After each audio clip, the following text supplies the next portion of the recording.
最重要課題と位置づけているのが子ども・子育て政策です。従来とは次元の異なる少子化対策を実現したいと思います。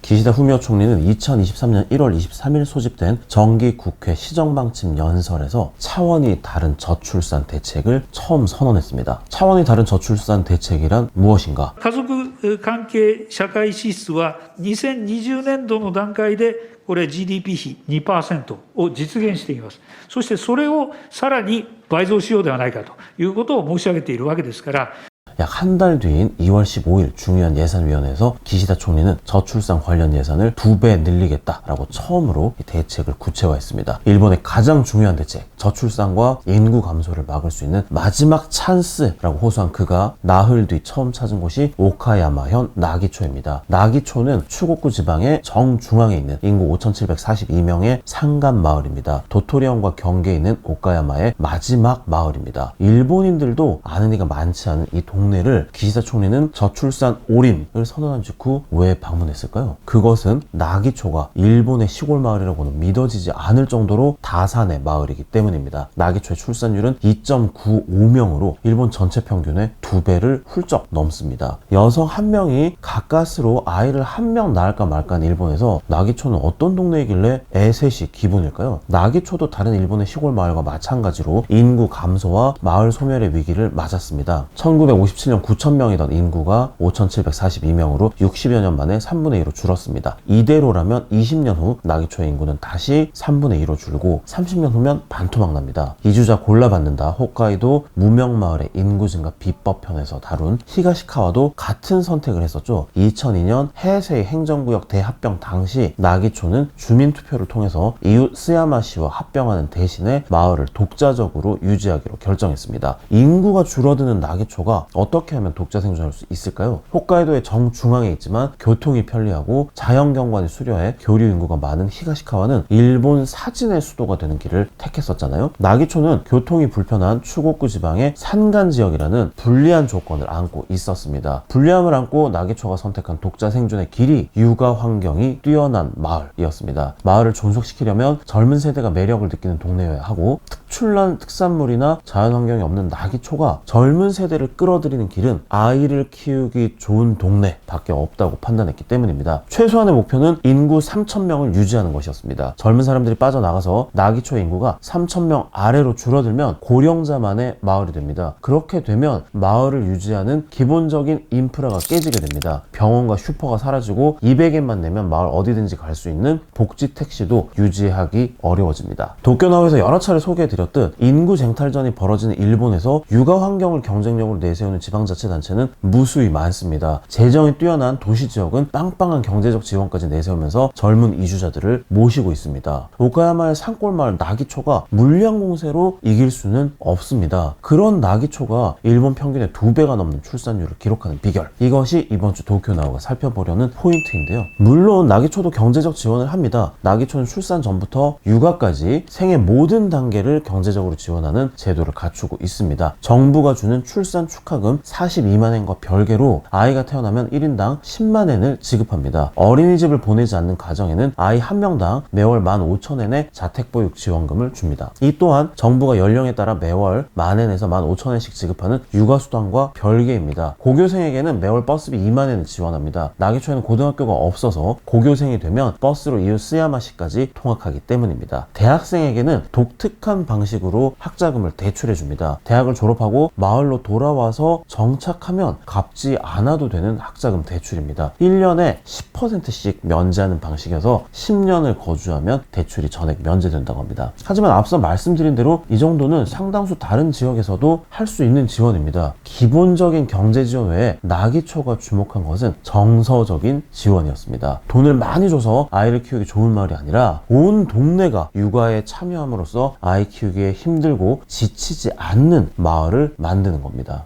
内町の特色は経済的な支援と、それからもう一つ精神的な支援をやっているということです。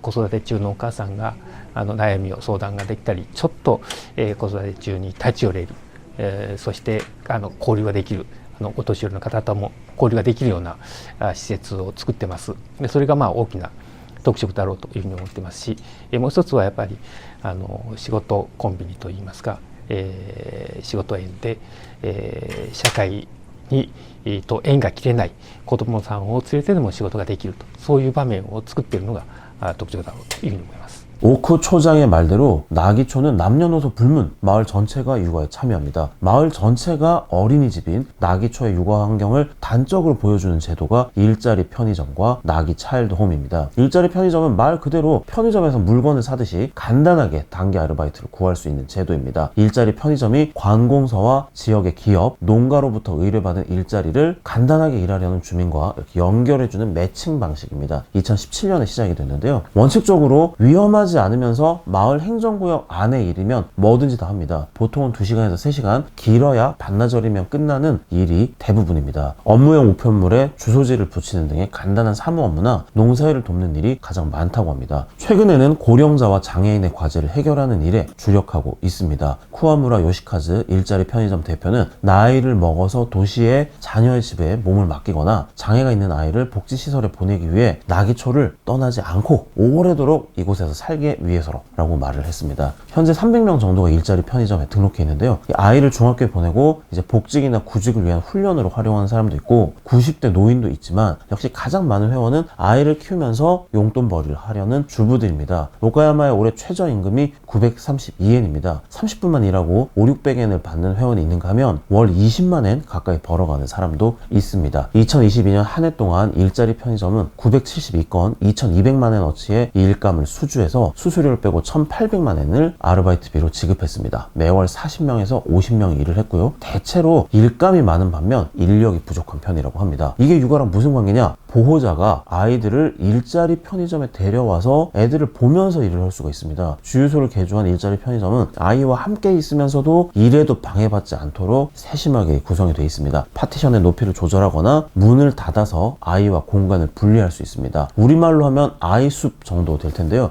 코모린이라고 해서 이웃 엄마가 아이를 일자리 편의점에서 대신 봐주는 제도도 있습니다. 아이를 맡기는 엄마는 돈을 내는 게 아니라 포인트를 씁니다. 이번에 다른 아이를 봐주고 쌓은 포인트로 다음에 내 아이를 봐달라고 부탁을 하는 방식입니다. 새벽에 갑자기 열이 나는 등 육아는 돌발 상황이 많잖아요. 그런 부분까지 감안해서 당일 일자리를 취소하거나 연기하는 것도 가능합니다. 홋카이도와 나라, 도토리 등 대여섯 곳의 지자체에서 일자리 편의점 제도를 도입했습니다. 3년 전 남편의 전근으로 미야자키에서 이주해온 하라다 카즈미 씨는 4살 된 리츠군과 2살 된 시즈쿠 양을 키우는 엄마입니다. 気軽に何ですかね、保育園に預けれてなくてもちょっとお仕事しようかなって思った感覚でお仕事ができるので子供を連れて 마을 전체가 육아에 참가하는 나기초의 또 다른 시설이 나기 차일드홈입니다. 나기 차일드홈은 일종의 육아 품앗이 센터입니다. 엄마들이 아이들을 함께 돌봅니다. 마을 어른들이 아이를 돌봐주는 스마이루라는 제도도 있습니다. 현재 12명의 할아버지 할머니들이 스마이루 회원으로서 아이들을 봐주고 있습니다. 나기 차일드홈에서 주 1, 2회 아이들을 돌보는 간넨 사케코 할머니의 얘기입니다.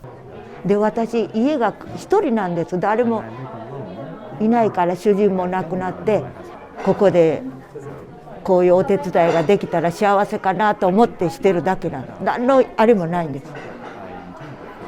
目的もなければ쓰는 사람만 쓰는 시설과 제도가 아닙니다. 나기초의 엄마들은 임신 출산을 하면 건강검진과 아기 마사지 등을 위해서 무조건 나기 차일드홈을 들르게 됩니다. 일본에는 이 공원 대비라는 말이 있을 정도로 놀이그룹에 끼는 걸 힘들어하는 보호자와 아이가 있는데요. 가이하라 히로코 나기 차일드홈 육아 어드바이저는 이 시설 덕분에 낯가림을 극복하는 과정 없이 자연스럽게 품앗이 육아에 익숙해진다라고 말을 했습니다. 애들 같이 봐주는 게 뭐 대단한 제도냐라고 하실 수도 있습니다. 하지만 아이를 키워본 분이라면 이해를 하실 겁니다. 이 독박 육아, 고립 육아의 스트레스와 육체적인 피로가 얼마나 큰지 말입니다. 육아 분담 외에 나기 차일드홈에 보이지 않는 영향력이 또 있습니다. 마을의 다른 엄마들과 어울리면서 자연스럽게 셋째, 넷째를 갖게 되는 겁니다. 1살 9개월인 하타 코하루 군을 키우는 하타 아연우 씨는 지난해 7월 히로시마에서 이웃 스야마시로 전근 온 남편을 따라서 거주지를 찾다가 나기초로 이주했습니다. 출산 후 소음 등의 문제로 아파트를 찾았는데 임대료가 만만치 않았다고 합니다. 나기초는 젊은 육아 세대를 대상으로 월 5만 엔에 빌려주는 와카모노 주택이라는 제도가 있습니다. 結構他の方見てると3人が普通なんです。奈義町は3人以上が結構普通で、私の家の前の人も子供が4人いるんです。で結構2人がもう結構普通当たり前ぐらいになってるから、なんかいろんなお母さん聞いてもまだ2人なら大丈夫って3人からが結構なんか悩む。4人目に行くか3人目も検討中です。悩んでます。 앞서 소개한 대로 나기초는 아이를 어린이집에 안 보내는 가정에 1인당 월 15,000엔을 지원합니다. 여기에 일자리 편의점과 나기 차일돔을 적절하게 조합하고 활용하면 육아와 용돈벌이가 모두 가능합니다. 한국에는 나기초같이 작은 마을의 사례를 그대로 대입할 수 있는 규모의 지자체보다 그럴 수 없는 지자체가 더 많을 겁니다. 하지만 나기초가 기적의 출산율을 통해 한국에 말하려는 건 사회 전체가 육아를 지지하고 참가한다면 절망적인 출산율을 바꿀 수 있다는 점일 겁니다. 그렇게 해서 인프라를 유지할 수 있는 수준으로 인구를 유지하는 것은 모두에게 이익이 되니까요. 저출산 대책을 일본의 가장 중요한 정책으로 삼겠다는 의지가 반영된 것이 작년 4월 문을 연 어린이 가정청입니다. 한국경제신문 도쿄나우는 지난 11월 28일 일본 외신기자센터 FPCJ의 지원을 받아서 한국 언론으로서는 처음으로 어린이 가정청을 방문해서 담당 관료를 인터뷰했습니다. 인터뷰에 나선 다카지 고지 종합정책 담당 심의관은 어린이 가정청을 일본 정부 기관 가운데 가장 최근에 생기고 가장 규모가 작은 부처라고 소개했습니다. 여러 관계부처에서 모인 350명의 공무원이 일본 연간 예산의 4% 정도인 4조 8천억 엔을 사용합니다. 왜 어린이 가정청을 만들었느냐? 도쿄나우에서 여러 차례 소개해드린 대로 지금까지 일본 정부의 저출산 고령화 대책은 고령화가 중심이었습니다. 하지만 어린이가 가장 중심이라는 정부 구호에서 알 수 있듯 이제는 저출산 고령화 대책의 무게중심을 저출산으로 옮기겠다는 의지를 보여주는 상징이 어린이 가정청 출범입니다. 여러 부처에 흩어져 있던 저출산과 육아 지원 대책을 어린이 가정청으로 통합했습니다.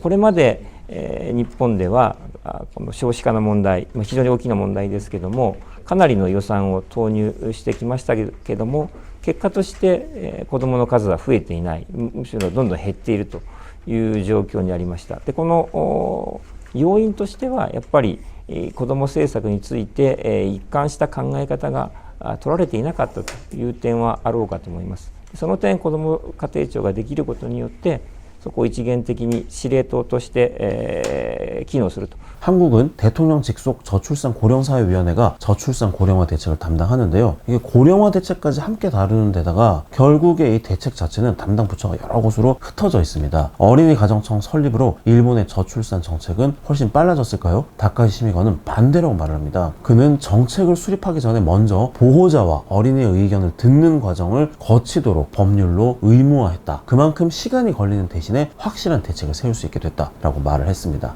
もうこれ日本にとって子どもを増やす最後の機会だと、チャンスだというふうに思っていますので、我々はそれに向けて全力で取り組んでいきたいというふうに思っています。 어린이 가정청의 목표를 묻는 질문에 다카지 심의관은 어린이 가정청이 없어지는 것이 목표라고 말을 했습니다. 일본도 아직 갈 길이 멀긴 하지만 저출산의 끝이라는 단어를 언급할 수 있다는 것만으로도 미치도록 부럽더라고요. 지금까지 도쿄나우의 정현투판이었습니다. 감사합니다.